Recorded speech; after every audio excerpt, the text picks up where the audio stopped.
bertemu dengan seorang ustadz, kemudian ustadz itu bilang begini. Ini latar belakang saya kenapa saya belajar pengobatan Nabi. Ustadz itu bertanya kepada saya begini, "Dok, antum yakin gak sih dok kalau antum masuk surga?" Kira-kira kalau ditanya seperti itu, Bapak jawabnya gimana Pak? Yakin gak sih Pak masuk surga? Insya Allah pasti ya. Saya jawabnya pada waktu itu apa? Yakin Ustaz, saya masuk surga karena Allah menurut prasangka hambanya. Tapi Ustaz itu bilangnya lain. Kayaknya antum masuk neraka deh. Waduh, Masya Allah kok bisa bilang begini Ustaz? Dari mana antum berpatokan anak masuk neraka? Tapi Ustaz itu cukup cerdas. Dia memberikan data-datanya ke saya. Maka saya bersyukur kepada Ustaz tersebut ya. Dia ambil pada waktu itu, mohon maaf ya, saya menyebut merek, mohon maaf. Diambil obat, ya dok, saya nyebut merek, mohon maaf ya, Lovenox. Obat apa itu? Obat yang dipakai untuk mengencerkan darah. Biasanya diberikan pada penderita penyakit jantung, stroke dan gangguan bekuan darah. Lovenox. Di situ tertuliskan kata apa? Porsin origin. Ada yang tahu porsin? Ada yang tahu? Nggak ada yang tahu. Berarti kalau dokter ngeresepin obat apa aja ditelan semuanya nih. Masya Allah. Porsin itu isinya Pak, babi Pak. Malah di boxnya tertulis kata-kata bener-bener bersumber dari babi. Saya bilang, waduh, berarti dok kalau antum ngeresepin porsin satu pasien, antum telan itu obatnya, kira-kira ibadah orang tersebut diterima nggak sama Allah? Diterima atau tidak tuh? Tidak akan diterima dok. Siapa yang dipersalahkan nanti? Antum yang menuliskan resep. Satu. Diambil lagi obat yang kedua. Saya cerita latar belakang dulu ya sebelum saya terapi senyum. Diambil obat yang kedua. Pada waktu itu diambil apa? Actrapid. Apa itu? Insulin. Tulisannya apa? Human insulin. Jadi diambil dari manusia yang telah meninggal. Diambil pankreasnya, insulinnya, yang menderita penyakit kanker pankreas, dibuatlah obat. Berarti dokter sudah menyuntikkan manusia ke dalam manusia. Diambil lagi obat yang ketiga. Oh, luar biasa ini dokter. Apa Ustadz ini? Diambil obat namanya analsik. Apa itu analsik? Obat untuk pusing. Ini di kalangan dokter sering resep ini nih. Isinya apa? Antalgin dan diazepam. Diazepam, makanya kalau orang minum obat ini pasti ketagihan, saya yakin. Kalau minum obat warung nggak ngefek ini. Karena kenapa? Karena mengandung diazepam. Diazepam itu apa?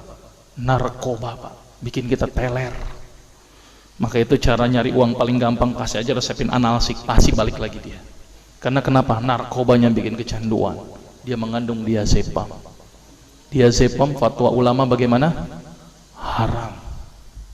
Diambil lagi obat batuk, kodein. Maka itu kita minum obat batuk langsung hilang batuknya karena kodein. Kodein ini ternyata derivat dari narkoba. Berarti dokter sudah ngeresepin narkoba.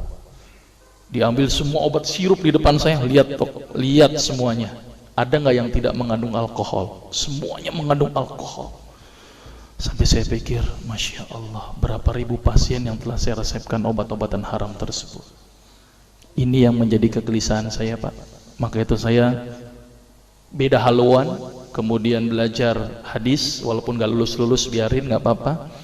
Terus kemudian saya melihat ada sesuatu yang salah. Kenapa? Karena agama Islam tidak dipelajari secara benar.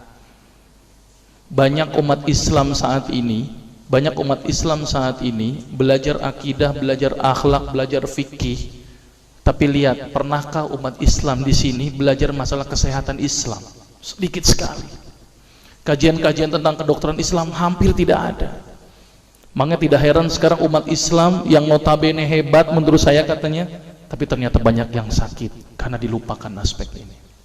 Mudah-mudahan ini menjadi awalan kita untuk mengkaji, karena kajian ini rutin Pak. Jadi saya mengisi kaji di beberapa kantor di Jakarta itu per kali pertemuan, per hadis. Dan itu berhubungan dengan masalah kesehatan semuanya. Jadi ternyata Allah ini menurunkan ibadah, memerintahkan kita untuk sholat, puasa, tahajud, semuanya ini bukan untuk kepentingan Allah Pak. Allah nggak butuh sholat kita, Allah tidak butuh puasa kita. Ternyata Allah menurunkan ibadah adalah bentuk rasa sayang Allah kepada barang ciptaannya, yaitu manusia. Seperti halnya orang menciptakan motor, mobil, maka di maintenance itu dengan adanya servis. Maka Allah juga memaintenance barang ciptaannya, yaitu manusia, dengan servis. Servis yang dilakukan adalah dengan ibadah. Jadi kalau seandainya kita tidak melakukan ibadah, sama aja tidak mau servis diri kita sendiri. Saya akan terangkan ternyata semua amalan yang dicontohkan Rasul itu bermanfaat dari sisi kesehatan. Saya akan mulai nanti dengan terapi senyum ya. Ini lewat saja. Ini saya mohon maaf nyebutin obat-obatannya, mohon maaf ya. Ini juga mengandung plasenta. Plasenta itu ari-ari ya. Jadi di luar negeri itu ari-ari dipakai obat, Pak. Kalau di Indonesia diapain, Pak? Dikubur, kadang-kadang pakai apa? Kaca, pulpen, buku, kadang-kadang pakai kurungan ayam. Kreatif, tapi kreatif nggak benar. Gitu ya. Di sana ini obat Lovenox namanya ya. Jadi bersumber babi. Ini yang mengandung narkoba. Wah, dulu tuh saya kalau jadi dokter gila-gilaan pengasih narkoba, Pak. Setiap ibu hamil, setiap ibu datang dengan bawa anak kecil, itu anak kecil Pak saya kasih narkoba, Pak. Kenapa? Karena ibu-ibu paling seneng kalau anaknya datang terus kemudian tidur pules. Wah, seneng banget tuh ibu-ibu. Apalagi obatnya yang tokcer, paling seneng itu orang. Maka itu saya kalau ngasih obat antibiotik dulu nggak namanya amoxicillin, ampicillin, nggak level buat saya.